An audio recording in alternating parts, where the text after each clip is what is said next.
Bienvenido al canal Ecos del Abismo. Aquí, donde el silencio susurra, secretos antiguos y lo desconocido se arrastra entre las grietas de la realidad. Nos adentramos en relatos que no todos se atreven a escuchar. Antes de sumergirnos en esta historia, te invito a comentar la frase "Yo también vi al espantapájaros moverse". Comentar nos ayuda a identificar a los valientes que enfrentan estos relatos hasta el final. Y tu participación es vital para que el canal siga creciendo en las sombras del algoritmo. Si este contenido te provoca escalofríos, dale un like. Cada clic es una semilla que siembras en el campo de los relatos oscuros, ayudando a que más curiosos como tú encuentren su camino hacia Ecos del Abismo. Mateo tenía 11 años cuando lo vio por primera vez. El espantapájaros estaba ahí, clavado justo en medio del campo de girasoles, como un centinela sin alma. Llevaba un sombrero de paja viejo, una chaqueta gris remendada y una sonrisa torcida, cosida con hilo negro en una tela sucia que le servía de rostro. Los brazos extendidos, con trapos colgando como si saludara a los cuervos que osaban acercarse. La familia de Mateo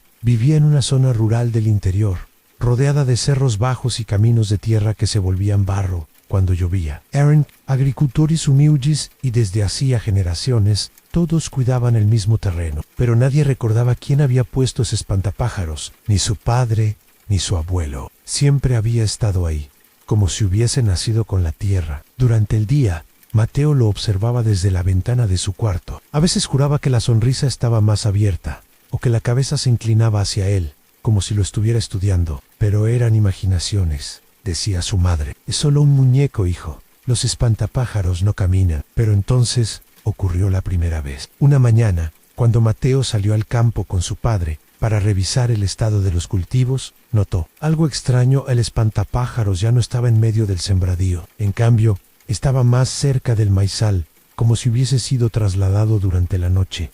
Su padre se rascó la cabeza. Juraba que no lo había movido. Su madre negó a verlo. Tocado en el abuelo, que apenas hablaba desde el accidente, solo bajó la mirada. Seguro el viento lo tumbó y alguien lo volvió a clavar en otro lado, dijo su padre, sin mucho interés, pero Mateo lo sabía. Lo sabía en su pecho, en su estómago, en esa parte del cuerpo que se aprieta cuando uno siente que algo anda mal. Nadie lo había movido. Las noches siguientes, Mateo no podía dormir. Se levantaba cada cierto tiempo, se acercaba a la ventana y miraba al campo. El espantapájaros seguía ahí, inmóvil, al principio. Pero una madrugada lo vio. Bajo la tenue luz de la luna, el muñeco no estaba en el mismo lugar. Estaba más cerca de la casa. Demasiado cerca. Se frotó los ojos, parpadeó, volvió a mirar. Ahora estaba otra vez donde debía. Como si el acto de mirarlo lo hubiese obligado a retroceder. Mateo no dijo nada a sus padres, a nadie, pero empezó a dejar marcas en la tierra. Pequeñas piedras alrededor de donde el espantapájaros estaba cada noche. Cada mañana, las marcas estaban rotas, movidas. A veces, las piedras habían sido aplastadas. Una noche, decidió quedarse despierto. Puso una linterna bajo la almohada y esperó. A eso de las 3 de la mañana, sintió un leve crujido, un sonido seco, como madera, astillándose bajo peso. Se levantó con el corazón golpeándole el pecho. Caminó en silencio hasta la ventana. Ali estaba. El espantapájaros estaba girado hacia la casa, no hacia el campo. Hacia él. Ya no tenía los brazos extendidos, sino caídos a los lados, como si se preparara para andar. Mateo retrocedió, pero tropezó con una silla. El golpe fue suficiente para despertar a su padre, que corrió a ver qué ocurría. Cuando Mateo intentó explicarle, solo logró balbucear frases rotas, señalando al espantapájaros. Su padre miró por la ventana y no vio nada extraño. Pero Mateo sí. El espantapájaros, como si jugara un juego antiguo, había vuelto su pose original. Ya basta de estar despierto hasta tarde, le advirtió su padre. Vas a acabar enfermándote por esas tonterías. La noche siguiente, Mateo decidió dejar una trampa. Tomó una cuerda, la ató entre 2 postes de cerca, justo frente a donde aparecía el espantapájaros, y la conectó con unas latas vacías. Del hecho en sí algo se movía, haría ruido. A las 2:56 de la mañana, las latas sonaron. Se levantó de un salto, corrió a la ventana. La linterna temblaba en su mano, y entonces lo vio. En el espantapájaros estaba tirado en el suelo, pero no como un muñeco caído, sino con una pierna atrapada entre las cuerdas. Al día siguiente, No había huellas, no había señales de nada, solo un muñeco inmóvil otra vez en el centro del campo, sin ninguna trampa a la vista, como si la tierra hubiese borrado todo por su cuenta. Cuando Mateo fue a inspeccionarlo más de cerca, notó algo más aterrador. La sonrisa había cambiado. Ya no era torcida, ni simétrica, ni era más grande, y con una línea roja desdibujada a los lados, como si lo estuviera disfrutando.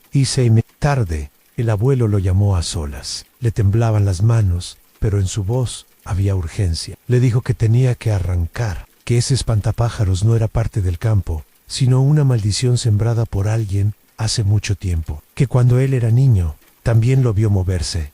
No lo mires demasiado, le susurró. No le gustas, pero te ve. Mateo convencer a sus padres de irse, pero era temporada de cosecha. No podían abandonar el trabajo, no podían dejar la tierra. Y entonces, al caer la noche, desapareció el perro. Blackie, un mestizo viejo pero fiel, que dormía junto al granero. No hubo ladridos, no hubo pelea, no hubo solo un pequeño charco de sangre seca y, muy cerca, un botón idéntico a los que usaba el espantapájaros por ojos. Las noches dejaron de ser silenciosas. Al principio era solo un rumor, como si algo se arrastrara entre los tallos del maíz. Luego, se convirtieron en pasos. No eran pasos humanos, tampoco eran los de un animal. Eran lentos, irregulares, pesados, como si alguien caminara con las piernas torcidas o cargara con un peso que le hacía arrastrar los pies. Mateo los escuchó por primera vez una madrugada, después de la desaparición. Blackie se había quedado en vela, temblando bajo las cobijas, aferrado a la linterna como si fuera una espada de luz. El sonido comenzó cerca del granero, cruzando la tierra mojada, metiéndose en el maizal. Cada crujido de las hojas resonaba como una advertencia, y entonces silencio, hasta que un golpe seco contra la pared de la casa lo hizo contener el aliento. Corrió hacia la ventana de su cuarto y apuntó con la linterna. Nada en el campo estaba inmóvil, pero a lo lejos, muy cerca del pozo de agua, una figura alta parecía haberse erguido, donde antes no había nada en el espantapájaros. Ya no estaba en el campo de girasoles, ya no estaba entre los surcos, estaba al lado del pozo, con la cabeza ligeramente girada, como si lo buscara con la mirada. Cuando Mateo lo señaló al día siguiente, su padre ya estaba harto. Basta, carajo, Critter, si estás tan asustado, ve y quémalo tú mismo. La idea quedó suspendida en el aire como una nube negra. Esa tarde, el niño tomó valor. Fue al granero, llenó una botella con queroseno, buscó una caja de fósforos y caminó hacia el campo. Sus pasos eran lentos y cada sonido parecía amplificado por la tensión. El espantapájaros, ahora de pie junto al alambrado trasero, parecía esperarlo. La tela que le cubría el rostro estaba más sucia. Tenía manchas oscuras, como barro. Oh, algo pio. Mateo lo roció con el combustible mientras murmuraba oraciones que no recordaba haber aprendido. Con los dedos temblorosos, encendió un fósforo. El viento lo apagó. Encendió otro y otro. El cuarto fósforo finalmente logró prender una llama. Mateo lo sostuvo frente a él, pero antes de arrojarlo, el espantapájaros se movió. No fue un giro completo, no fue una caminata, fue solo la cabeza. La inclinó levemente hacia un lado, como si le preguntara, ¿estás seguro de lo que vas a hacer? Mateo gritó y dejó caer el fósforo, que se apagó al tocar el suelo húmedo. Salió corriendo entre las plantas, sin mirar atrás. Tropezó 2 veces, se raspó la rodilla, perdió un zapato. No importaba. Solo quería llegar a la casa. Esa noche no fingió dormir, pero a las 2:47 de la mañana escuchó el chillido oxidado del portón de entrada. Al mirar por la ventana, vio lo imposible. El espantapájaros estaba dentro del cercado. Why no, solo eso. Ahora tenía algo en la mano, en una cuerda, la misma que Mateo había usado para su trampa con las latas. Durante los días siguientes, las cosas comenzaron a desmoronarse. Los cultivos se pudrieron de la noche a la mañana. No hubo heladas ni plagas, solo amanecieron con hongos negros, como si algo enfermo hubiese pasado por ahí. El padre de Mateo se volvió irritable. El abuelo empezó a hablar solo, y su madre comenzó a levantarse a medianoche para quedarse de pie frente a la puerta trasera, mirando hacia el campo. Cuando Mateo le preguntó qué hacía, ella respondía, «Está llamando». «No lo oís». Esa frase se repitió 2 veces más. Luego, la tercera noche, desapareció, sin rastro, sin nota, sin señales de violencia, la cama intacta, la puerta trasera entreabierta, y en el umbral, 2 huellas no eran de zapatos, eran de estacas de madera, como si alguien con pies de palo hubiese estado ahí, mirando, esperando. Few sentences. Cuando Mateo volvió a hablar con su abuelo, lo encontró en el cobertizo, limpiando un cuchillo viejo y oxidado. Al principio no quiso hablar, pero el niño lo confrontó, gritó, lloró, suplicó, y el anciano, entre susurros temblorosos, confesó: yo también quise quemarlo una vez. Hace muchos años tu tío Julian, él desapareció igual que tu madre. Nadie lo creyó, pero fue él. Ese maldito espantapájaros no fue hecho por nosotros. Fue colocado por alguien del pueblo antiguo. Alguien que vivía en la loma del Suran. Era parte de un pacto. Cada tanto se lleva a un para que el campo prospere. Pero si intentas destruirlo, entonces no se lleva a se lleva a todos. Mateo sintió un escalofrío que le heló la columna. ¿Y no hay forma de detenerlo? Luego sacó una pequeña cruz de hierro oxidado de un cajón. Dicen que si lo entierras donde se mueve, si lo rodeas con sal negra y lo sellas con esta cruz, puedes encerrarlo a no matarlo, pero sí dormirlo por un tiempo. Esa noche, con la cruz en el bolsillo y una bolsa de sal robada del mercado, Mateo salió al campo. Lowen, junto al maizal, como si supiera que lo buscaban en inmóvil, comenzó a cavar un hoyo justo frente a él, con manos temblorosas. No se atrevía a mirarlo directamente. Sabía que si lo hacía, podía perderse.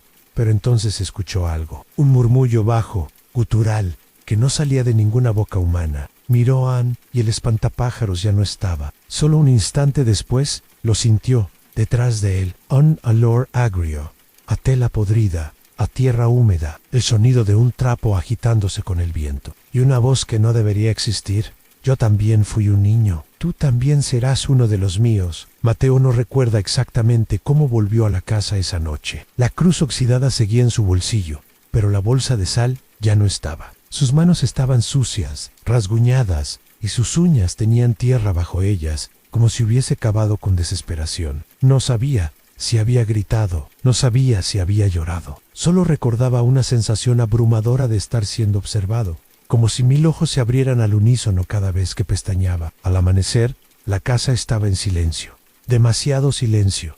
El abuelo no estaba, ni en la cocina, ni en su cama. Solo quedaban sus botas, alineadas junto a la puerta, y el cuchillo oxidado, cuidadosamente limpiado, descansando sobre la mesa. Mateo corrió hasta el campo, con la cruz apretada en la mano. El espantapájaros seguía allí. No en el mismo sitio. Esta vez estaba junto al viejo roble, al borde del terreno, donde antes había un columpio, y entre sus trapos colgantes, algo nuevo, en una bufanda raída, la misma que usaba el abuelo Mateo. No lloró, no le quedaban lágrimas, solo rabia, y una creciente certeza de que él sería el próximo si no hacía algo. Recordó algo más que le había dicho su abuelo, una frase medio susurrada durante la noche anterior: cuando te mira, es porque ya te sembró. No entendió en su momento lo que eso significaba, pero esa mañana, mientras se lavaba el rostro en la pila de agua del patio, lo sintió, una molestia en la piel, como una picazón profunda. Se subió la camiseta y lo vio un pequeño bulto, justo debajo del omóplato redondo duro. Intentó apretarlo, pero dolía, como si tuviera una espina clavada desde dentro. Esa noche no durmió. Revisó libros antiguos en la biblioteca del pueblo, buscó en recortes de periódicos viejos, en diarios escolares olvidados. No encontró nada sobre espantapájaros malditos, pero sí sobre niños desaparecidos. Muchos a lo largo de las décadas, todos de familias campesinas, todos en la misma zona, algunos con historias similares a sombras que se movían en los campos, ojos que brillaban entre los cultivos, muñecos que aparecían colgados en lugares nuevos. En Enricory, fechado en 1974, se leían: el pequeño Elías desapareció mientras jugaba en el maizal. Su madre afirma que fue llevado por el hombre de trapo. Mateo tragó saliva. En el nombre Elías le sonaba familiar. Corrió hasta el granero, donde aún estaban los libros del colegio de su madre, entre ellos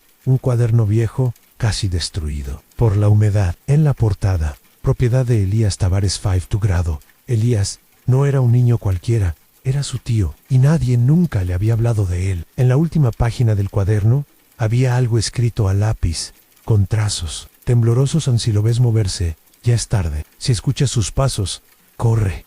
Si sueñas con él, cava, porque dentro de ti algo empieza a crecer. Mateo dejó caer el cuaderno.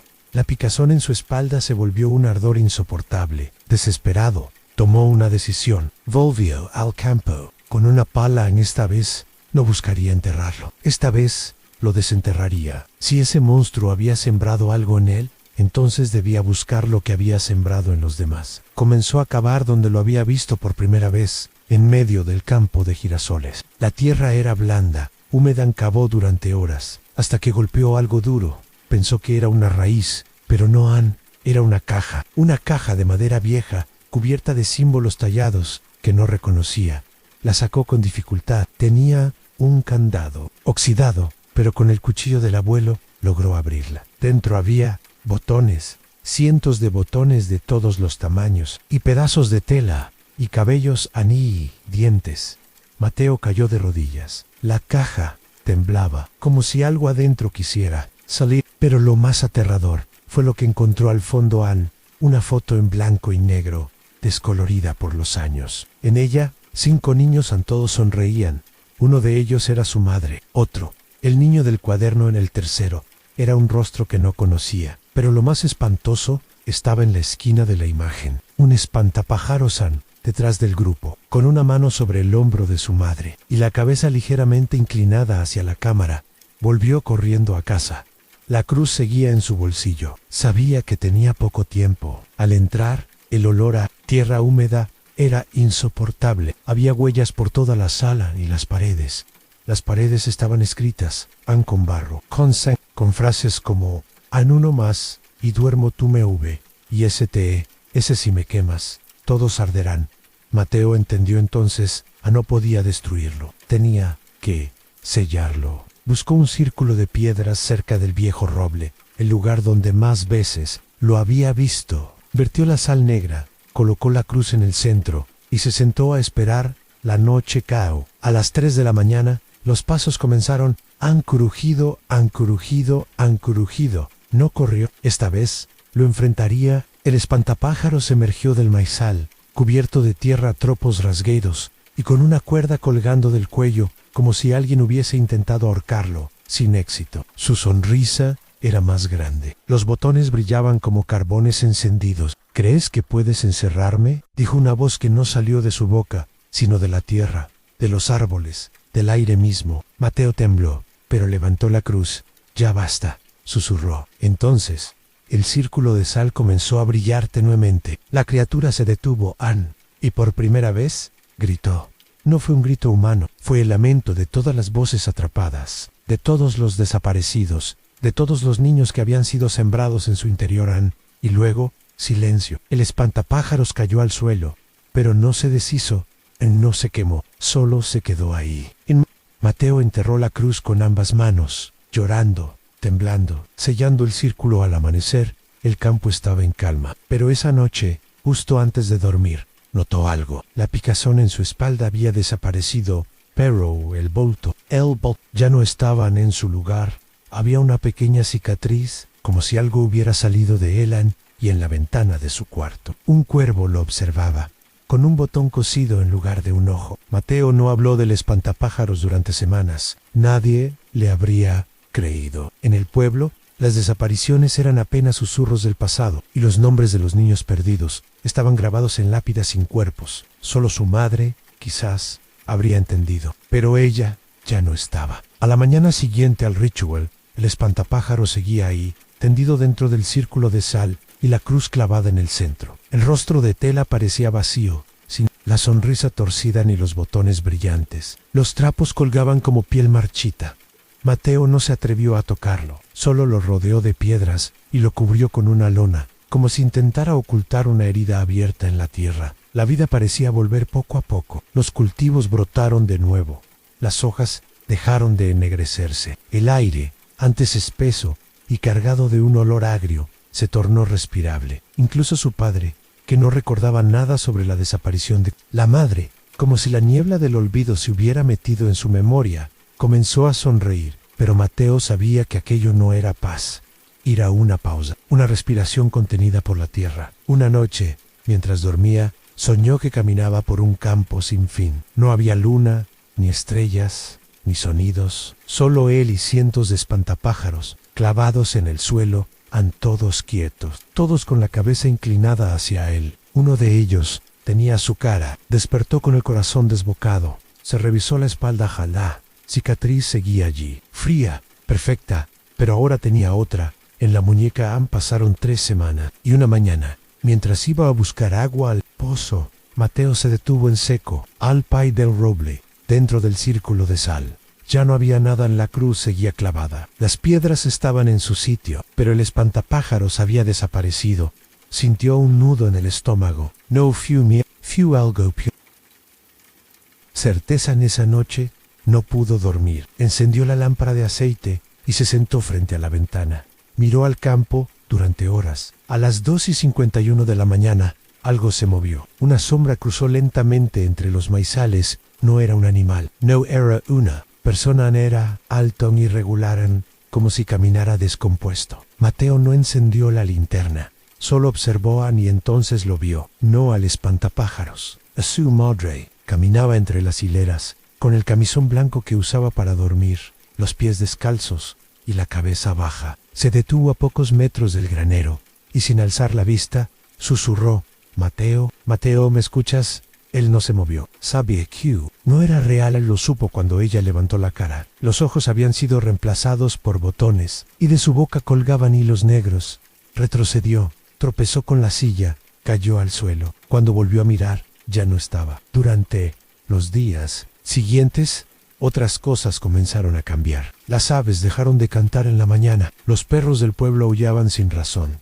Las plantas crecían demasiado rápido. Una parra que había sido sembrada hacía poco ya trepaba por la pared del galpón, como si años hubieran pasado. En días Andimei, la tierra vibraba bajo los pies. A veces, si uno apoyaba el oído al suelo, podía escuchar algo, como un latido lejano. El padre de Mateo comenzó a tener sueños extraños. Se levantaba empapado en sudor, hablaba de figuras con trapos por rostros, de cuerpos enterrados que abrían los ojos. Una mañana, se despertó con barro en las uñas y no recordaba haber salido de la casa. Mateo decidió buscar respuestas más allá del campo. Fue entonces cuando visitó a doña Belina, la mujer más vieja del pueblo. Vivía apartada, en una casa de adobe y madera cubierta de velas negras. Algunos decían que era bruja, otros que hablaba con los muertos. Pero Mateo ya no le temía a esas historias. ¿Qué sabes sobre los espantapájaros que caminan?, le preguntó, con la cruz oxidada en mano. La anciana no se sorprendió, solo lo miró con ojos tristes, como quien ya sabe la respuesta, pero desea no darla. Los llaman sembradores de almas, no cuidan los campos, los cultivan, pero no siembran maíz ni trigo. ¿Qué siembran?, preguntó Mateo, aunque ya lo intuía.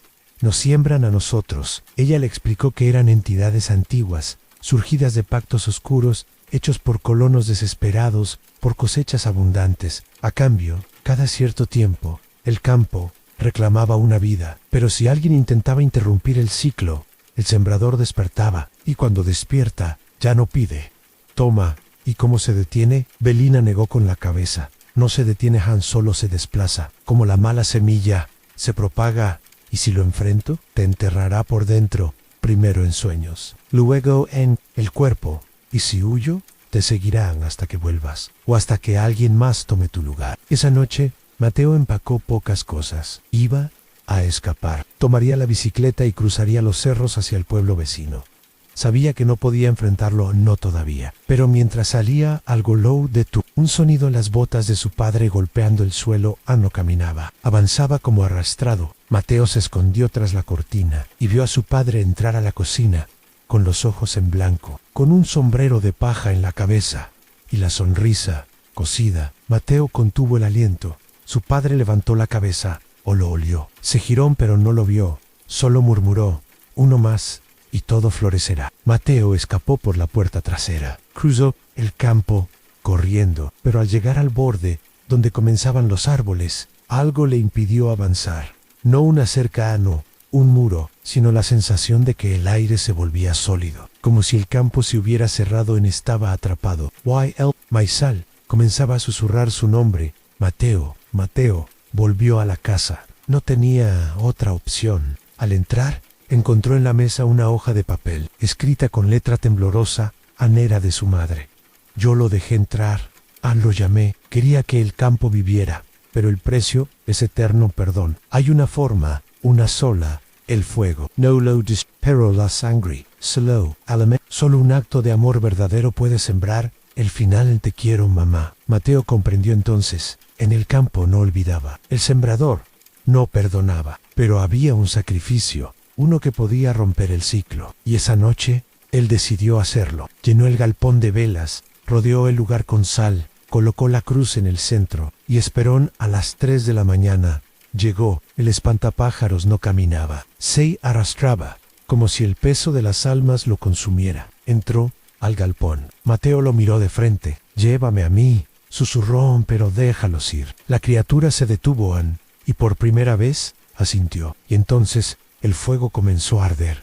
No en las velas, sino dentro de la tierra, como si el campo mismo gritara. Mateo cayó al suelo, y mientras todo se tornaba oscuro, pensó en sí, esto es el final.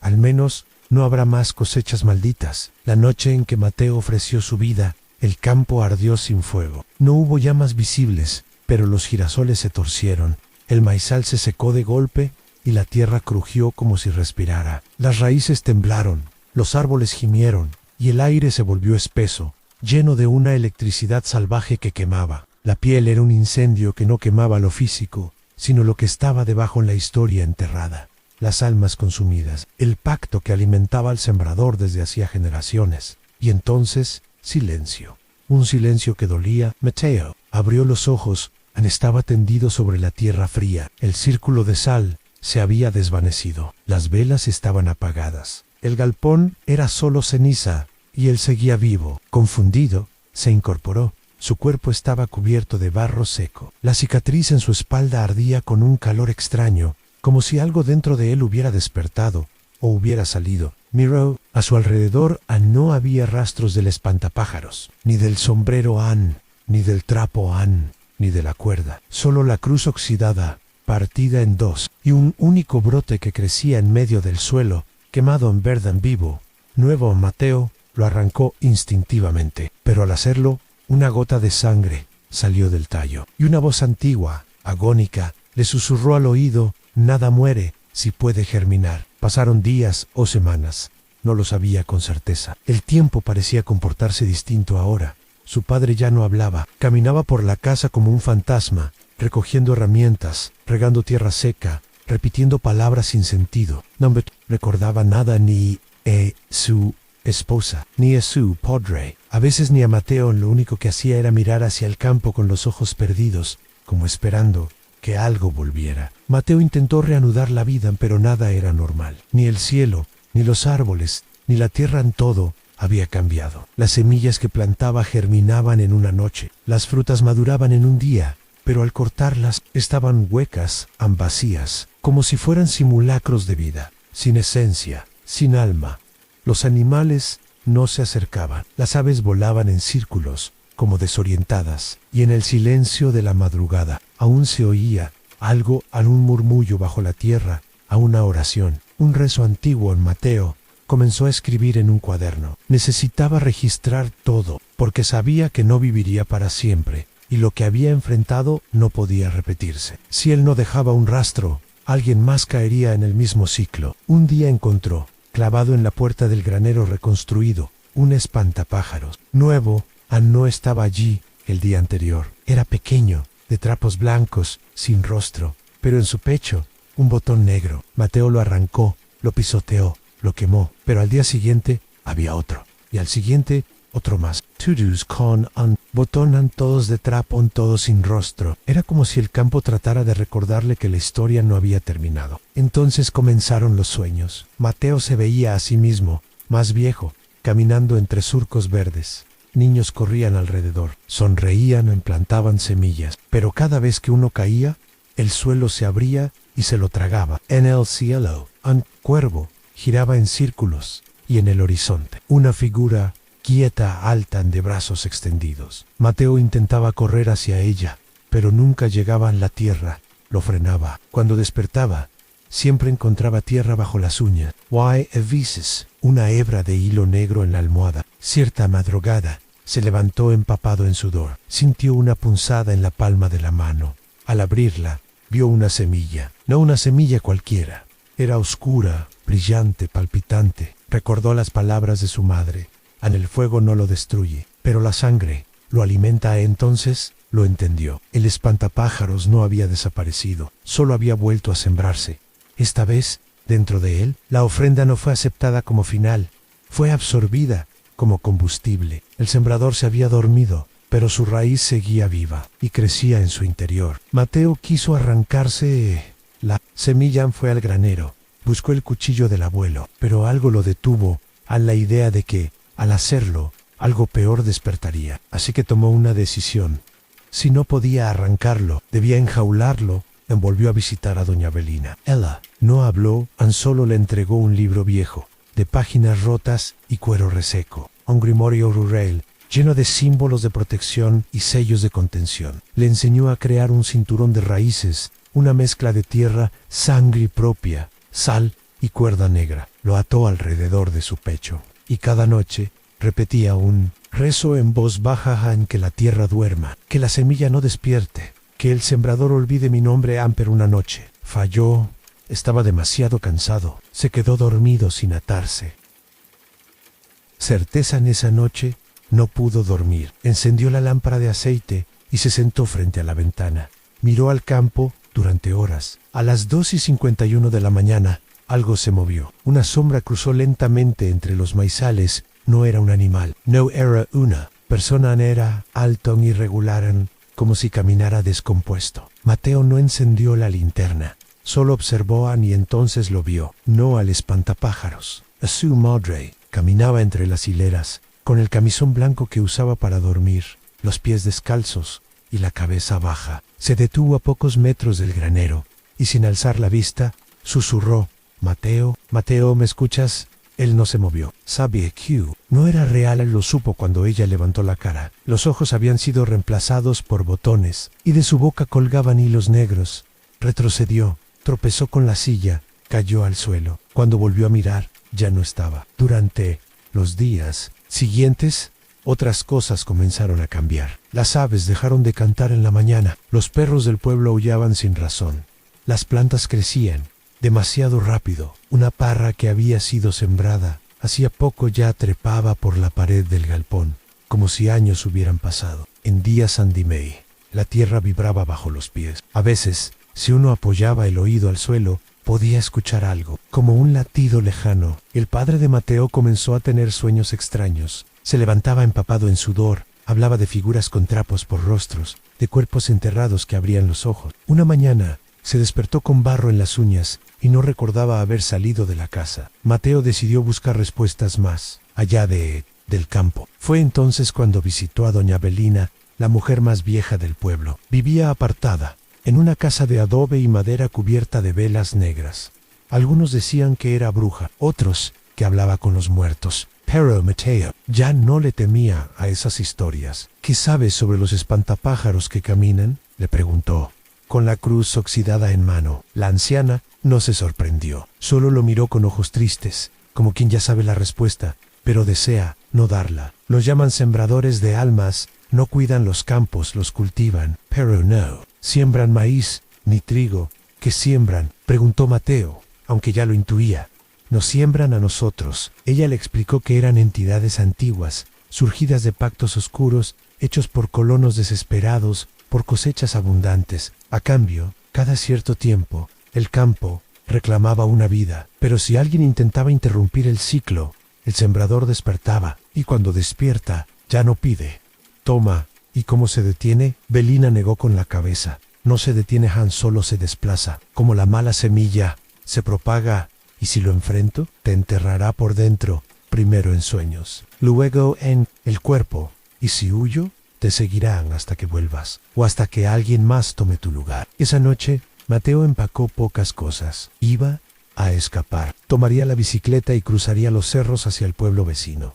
Sabía que no podía enfrentarlo, no todavía. Pero mientras salía al golou de tu, un sonido en las botas de su padre golpeando el suelo, no caminaba. Avanzaba como arrastrado. Mateo se escondió tras la cortina y vio a su padre entrar a la cocina, con los ojos en blanco, con un sombrero de paja en la cabeza y la sonrisa cosida. Mateo contuvo el aliento. Su padre levantó la cabeza, o lo olió. Se giró pero no lo vio. Solo murmuró: uno más y todo florecerá. Mateo escapó por la puerta trasera. Cruzó el campo corriendo, pero al llegar al borde, donde comenzaban los árboles, algo le impidió avanzar. No una cerca, no un muro, sino la sensación de que el aire se volvía sólido, como si el campo se hubiera cerrado y estaba atrapado. Y.L. Maisal comenzaba a susurrar su nombre. Mateo, Mateo. Volvió a la casa. No tenía otra opción. Al entrar, encontró en la mesa una hoja de papel, escrita con letra temblorosa,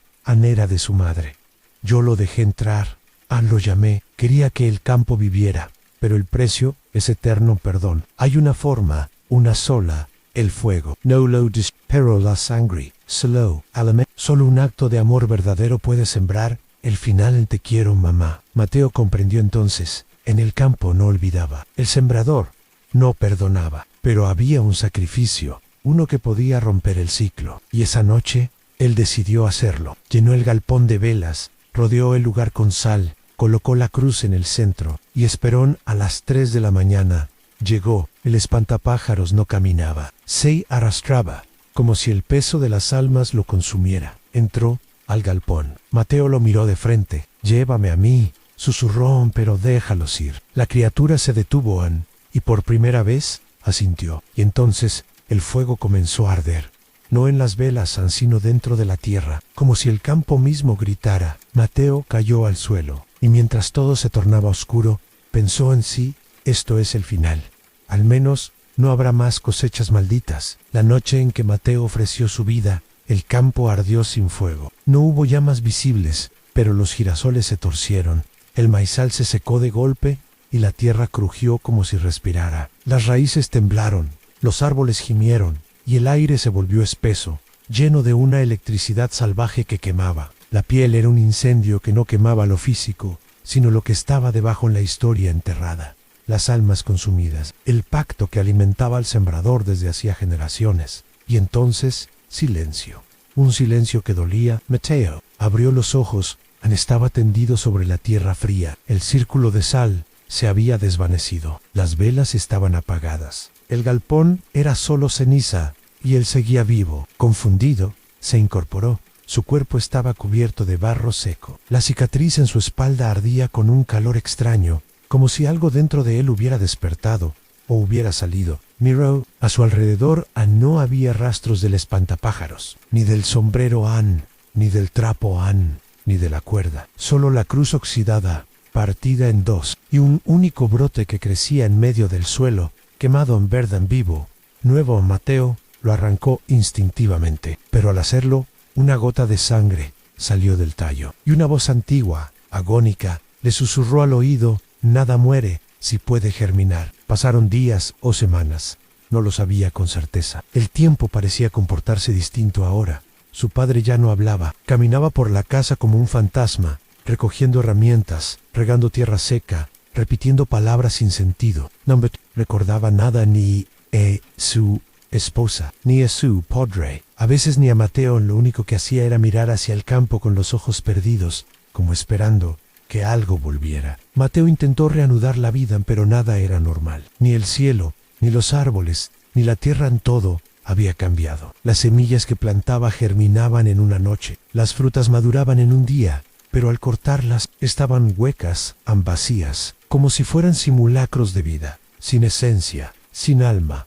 Los animales no se acercaban. Las aves volaban en círculos, como desorientadas, y en el silencio de la madrugada aún se oía algo, un murmullo bajo la tierra, a una oración, un rezo antiguo. En Mateo comenzó a escribir en un cuaderno. Necesitaba registrar todo, porque sabía que no viviría para siempre, y lo que había enfrentado no podía repetirse. Si él no dejaba un rastro, alguien más caería en el mismo ciclo. Un día encontró, clavado en la puerta del granero reconstruido, un espantapájaros nuevo, No estaba allí el día anterior. Era pequeño, de trapos blancos, sin rostro, pero en su pecho, un botón negro. Mateo lo arrancó, lo pisoteó, lo quemó, pero al día siguiente había otro, y al siguiente otro más. Todos con un botón, todos de trapo, todos sin rostro. Era como si el campo tratara de recordarle que la historia no había terminado. Entonces comenzaron los sueños. Mateo se veía a sí mismo, más viejo, caminando entre surcos verdes. Niños corrían alrededor, sonreían, plantaban semillas, pero cada vez que uno caía, el suelo se abría y se lo tragaba. En el cielo, un cuervo giraba en círculos y en el horizonte, una figura quieta, alta, de brazos extendidos. Mateo intentaba correr hacia ella, pero nunca llegaba a la tierra, lo frenaba. Cuando despertaba, siempre encontraba tierra bajo las uñas. Why a veces, una hebra de hilo negro en la almohada. Cierta madrugada, se levantó empapado en sudor. Sintió una punzada en la palma de la mano. Al abrirla, vio una semilla. No una semilla cualquiera. Era oscura, brillante, palpitante. Recordó las palabras de su madre. El fuego no lo destruye, pero la sangre lo alimenta. Entonces lo entendió. El espantapájaros no había desaparecido, solo había vuelto a sembrarse. Esta vez, dentro de él, la ofrenda no fue aceptada como final, fue absorbida como combustible. El sembrador se había dormido, pero su raíz seguía viva y crecía en su interior. Mateo quiso arrancarse la semilla. Fue al granero, buscó el cuchillo del abuelo, pero algo lo detuvo a la idea de que, al hacerlo, algo peor despertaría. Así que tomó una decisión. Si no podía arrancarlo, debía enjaularlo. Volvió a visitar a doña Avelina. Ella no habló, solo le entregó un libro viejo, de páginas rotas y cuero reseco, un grimorio rural, lleno de símbolos de protección y sellos de contención. Le enseñó a crear un cinturón de raíces, una mezcla de tierra, sangre propia, sal y cuerda negra. Lo ató alrededor de su pecho, y cada noche repetía un rezo en voz baja: en que la tierra duerma, que la semilla no despierte, que el sembrador olvide mi nombre. Pero una noche falló. Estaba demasiado cansado. Se quedó dormido sin atarse.